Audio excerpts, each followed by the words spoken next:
কিছুদিন আগে আমি একটা পোস্ট করেছিলাম যে টাইপিং রিলেটেড তোমাদের কী কী সমস্যা আছে সেগুলো তোমরা লিখে জানাও, তো তোমরা জানিয়েছিলে। কিন্তু তারপরে আমি অনেকদিন পর্যন্ত বানাইনি।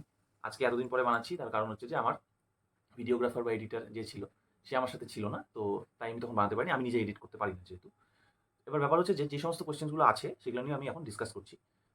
দেখো, প্রথম প্রশ্ন হচ্ছে যে ক্লার্কশিপে কম্পিউটারে সার্টিফিকেট লাগে কিনা। সার্টিফিকেট লাগে না। প্যারাগ্রাফ কেমন থাকে, কঠিন, পাংচুয়েশন বেশি থাকে নাকি কম থাকে, স্পেলিং টাফ থাকে কিনা। প্যারাগ্রাফ একদম খুব সিম্পল প্যারাগ্রাফ যেরকম হয় সেরকমই প্যারাগ্রাফ কিন্তু আমাদের আগের বারে ছিল। আমার টাইপ করতে গিয়ে একবারও মনে হয়নি যে কোনো রকমের টাফ মনে হচ্ছে। একবার শিখে গেলে পরে কোনো অসুবিধা হবে না, ঠিক আছে। মানে এটা অনেকটা ওই বাইক চালানোর মতন, যতক্ষণ না পর্যন্ত শিখছো ততক্ষণ পর্যন্ত কঠিন মনে হবে, আর একবার শিখে গেলে পরে তুমি যে কোনো রাস্তাতেই চালাও, যেরকমই রাস্তা হোক না কেন তুমি চালাতে পারবে, কোনো অসুবিধা নেই। যদি প্যারাগ্রাফ 10 মিনিটের আগেই টাইপ করা শেষ হয়ে যায় তখন কি করব? আবার কি ফার্স্ট থেকে টাইপিং শুরু করা যাবে? হ্যাঁ, আবার তুমি প্রথম থেকেই টাইপ করতে পারবে। যখন হয়ে যাবে তারপরে আরেকবার তুমি রিপিট করতে পারবে।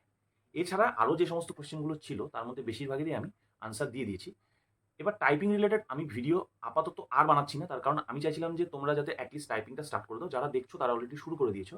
এবার তুমি নিশ্চয়ই তোমার রেজাল্ট যখন বের হবে তারপর তুমি টাইপিংয়ের ডিটেলসে তুমি ফোকাস করার কথাই আমি তোমাকে বলবো। আপাতত তোমার সামনে যে সমস্ত পরীক্ষাগুলো আছে, কালকে তো কালকে 14 তারিখ যেটা, সেটা তো তোমার WBCS আছেই।